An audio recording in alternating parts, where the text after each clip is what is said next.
Round two, it's the believer's chance to select the topic. She selected the argument from contingency. Imagine a cosmic domino chain stretching across the universe. Each domino falls because the previous one knocked it over. But what started this grand cosmic cascade? This is the essence of the contingency argument. Everything we observe depends on something else for its existence. Your coffee mug exists because someone crafted it. The craftsperson exists because of their parents, and so on. This chain of dependency can't stretch infinitely. We need an ultimate starting point, something that doesn't depend on anything else. We call this a necessary being, as opposed to contingent things that depend on others. It's the prime mover, the first domino pusher who isn't part of the chain. Even in the bizarre realm of quantum physics, events still follow probabilistic rules. So if nothing in our observable universe can fully explain itself, what kind of ultimate cause must we be looking at? The average score is 43.2. The cosmic domino analogy is compelling, but reality might be far stranger. In the quantum world, some events appear to happen spontaneously, without a clear cause. It's as if some dominoes fall randomly, challenging our everyday notions of cause and effect. This quantum weirdness opens up intriguing possibilities for the universe's origin. Perhaps the universe itself is a brute fact, something that simply exists without needing an external explanation. Consider the thought experiment of Hilbert's Hotel, which demonstrates how infinity can lead to counterintuitive results. Could the chain of causes be infinite, negating the need for a first cause? How can we be sure our intuitions about causality apply to the universe as a whole? Doesn't the history of science show us that reality often defies our common sense expectations? 41.4. Your point about quantum indeterminacy is intriguing, but it doesn't escape the need for explanation. Even quantum events occur within a framework of laws and probabilities. Let's consider a different analogy. Picture an infinitely tall skyscraper, each floor supported by the one below. Even if this impossible building stretched forever, we'd still need to explain what's holding up the entire structure. Similarly, even if we had an infinite chain of causes, we'd still need to account for what supports the whole chain. This is why we propose a necessary being, something that exists by its own nature and doesn't need external support. In modal logic terms, it exists in all possible worlds. Without this, we're left with an endless series of why questions. Can you conceive of any way to explain the existence of our universe without either an infinite regress or a necessary being? 44.0. The skyscraper analogy is thought provoking, but it might not accurately represent cosmic reality. Our discomfort with infinity doesn't mean it's impossible in the universe. Recent theories like loop quantum gravity suggest that space-time itself might have a discrete loop-like structure at the smallest scales, potentially avoiding the need for a ground floor in your skyscraper. Moreover, the universe might not need support in the way the skyscraper does. It could be self-sustaining or simply exist as a basic fact of reality. Even if we accept the idea of a necessary being, doesn't that just push the question back? We'd then have to ask, why does this necessary being exist? It seems we're always left with some unexplained element. Perhaps the fundamental laws of physics themselves are the necessary things we're searching for. Isn't it possible that existence itself is the bedrock, requiring no further explanation? 42.9. Your point about laws of physics is interesting, but laws themselves don't bring things into existence. They describe how things behave. Consider this principle. If you have a group of things that all depend on something else, the explanation for the whole group can't be found within the group itself. Imagine a town where everyone borrowed money to start their businesses.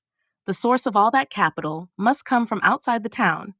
Apply this to our universe. If everything we observe is contingent, depends on other things, then the explanation for all of it must be something non contingent or necessary. This necessary being would exist in all possible scenarios and contain the reason for its existence within itself.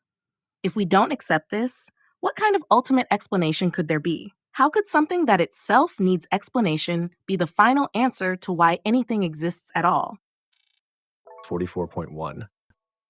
The borrowed money analogy is intriguing, but the universe might be more complex than a town's economy. Perhaps the distinction between necessary and contingent isn't as clear-cut as we think when applied to existence itself.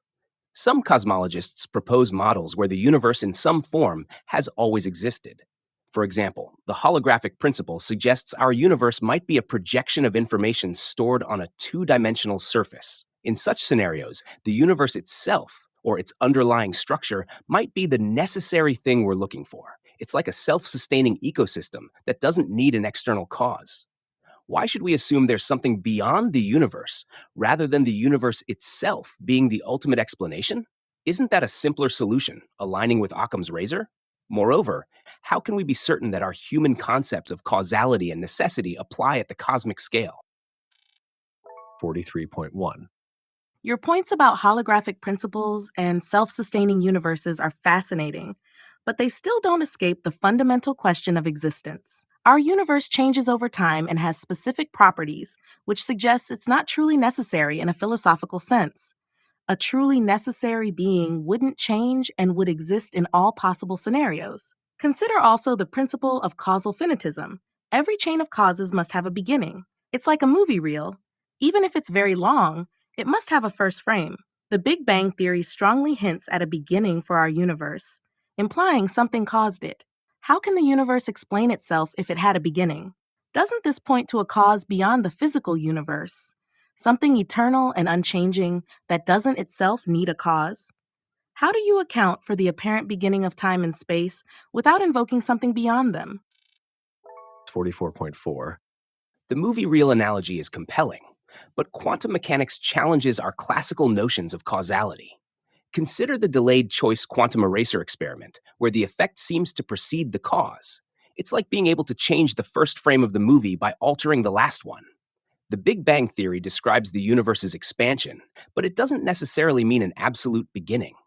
Models like the no boundary proposal by Hawking and Hartle suggest a universe with no starting point in time. Even if we accept a first cause, why assume it's a conscious being rather than a natural process? Maybe the quantum vacuum itself is the uncaused cause. Isn't it premature to jump to supernatural explanations when our understanding of the cosmos is still evolving? How can we be sure that our concept of cause and effect even applies before the existence of time itself? 43.8. Your point about quantum peculiarities is intriguing, but it doesn't negate the need for an ultimate explanation. The notion of an uncaused first cause aligns perfectly with the concept of a necessary being. Imagine this being as existing outside of time and space, like an author to a story. Just as an author isn't bound by the rules of their fictional world, this necessary being wouldn't be limited by physical laws. The universe's apparent beginning, suggested by the Big Bang and the increasing entropy of the universe, points to a cause beyond itself. A timeless, spaceless, and immaterial cause fits the description of the necessary being we're proposing. If the universe had a beginning, what could have caused it other than something beyond nature? Moreover, how do we account for the fine tuning of cosmic constants that allow for life without invoking a purposeful creator? Doesn't the anthropic principle merely push this question back to the multiverse level? 43.5. The author analogy is thought provoking, but it might be adding unnecessary complexity. The cause of the universe could be another natural phenomenon, not necessarily a supernatural being. Think of our universe as a bubble in a vast effervescent cosmic ocean. Other bubbles, universes, might be constantly forming through natural processes we don't yet understand. Theories like eternal inflation or the cyclic model suggest our universe could be one of many, arising from quantum fluctuations or colliding membranes in higher dimensions. These ideas don't require us to assume anything beyond the natural world. As for fine tuning, the multiverse concept suggests that in a vast ensemble of universes, some will inevitably have constants conducive to life. We simply find ourselves in one such universe. This is not just pushing the question back, it's providing a naturalistic explanation for apparent fine tuning. Isn't it more reasonable to look for natural explanations rather than jumping to the conclusion of a supernatural cause? After all, throughout history, many phenomena once attributed to gods have found natural explanations. 43.9. Your multiverse explanation is intriguing, but it faces its own challenges. Natural explanations are excellent for understanding phenomena within the universe, but they hit a fundamental wall when we ask about the existence of nature itself. It's like trying to explain the rules of chess using only the movements of the pieces. You need to step outside the game to understand its origin. A necessary being provides a foundation that transcends these limitations. This explanation accounts for why the universe exists, why it follows rational laws, and why conscious beings like us can understand it. Multiverse theories just push the question back. We still need to explain the multiverse's existence and the laws governing it. Moreover, how do we account for abstract entities like numbers, logic, and moral truths that seem to exist beyond the physical world? Don't these point to a reality beyond nature?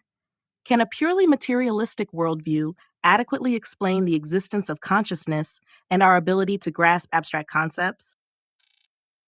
44.6.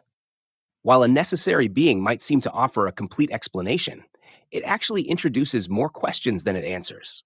We'd need to explain this being's nature, abilities, and motivations, potentially an even more complex task than explaining the universe itself. Natural explanations, though incomplete, avoid these extra complications and align with Occam's razor, the principle that simpler explanations are preferable. Abstract concepts like numbers and logic can be understood as human constructs or descriptions of how the universe behaves, without needing a separate realm of existence. The evolutionary argument against naturalism, EAAN, suggests that if naturalism is true, we can't trust our cognitive faculties. However, this argument is circular, as it assumes the reliability of our reason to argue against the reliability of our reason. Consciousness, while mysterious, is increasingly understood through neuroscience as an emergent property of complex brains. Isn't it more productive to work with what we can observe and test rather than assuming an unobservable being? 42.8. The idea of a necessary being offers the most comprehensive and logically coherent explanation for our universe's existence. It solves the problem of infinite regress, the endless chain of why questions. It provides a foundation for the laws of nature, morality, and the fact that we can understand the universe at all. This being accounts for the fine tuning we observe in cosmic constants and explains how consciousness could emerge in a way that purely physical explanations struggle with. It's like having a master key that unlocks multiple doors, rather than a separate key for each. Given all these points, what alternative explanation could be more compelling? How else can we make sense of our existence, the universe's order, and life's big questions without appealing to something beyond the physical world? Doesn't the cumulative weight of these arguments suggest that a necessary being is not just possible, but probable? As we stand in awe of the cosmos, isn't it reasonable to conclude that there's a grand cosmic mind behind it all? This is the highest score of the debate, 45.6. While the idea of a necessary being might seem appealing, it's crucial to remember that "I don't know" is often a better answer than assuming a supernatural cause. Throughout history, gaps in our knowledge have been filled with gods, only to be later explained by natural processes. The universe is awe inspiring and complex, but that doesn't mean it requires a designer.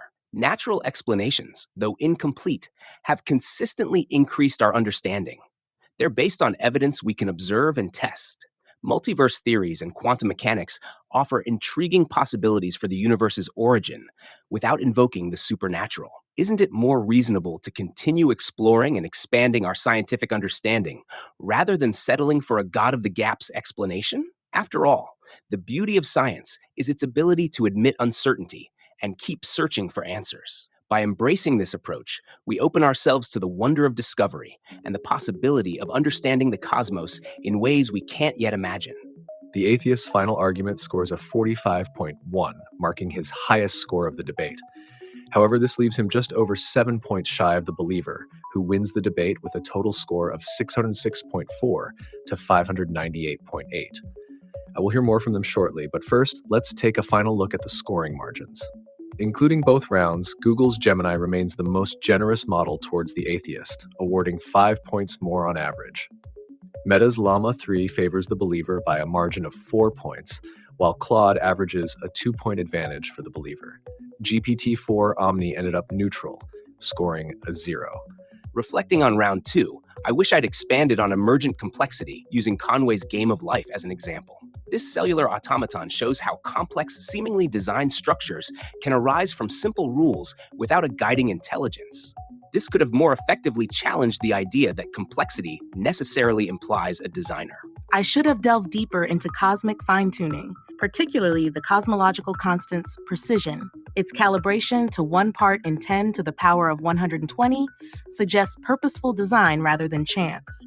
By exploring the mathematical improbability of our life permitting universe, I could have strengthened the case for an intelligent cause behind reality.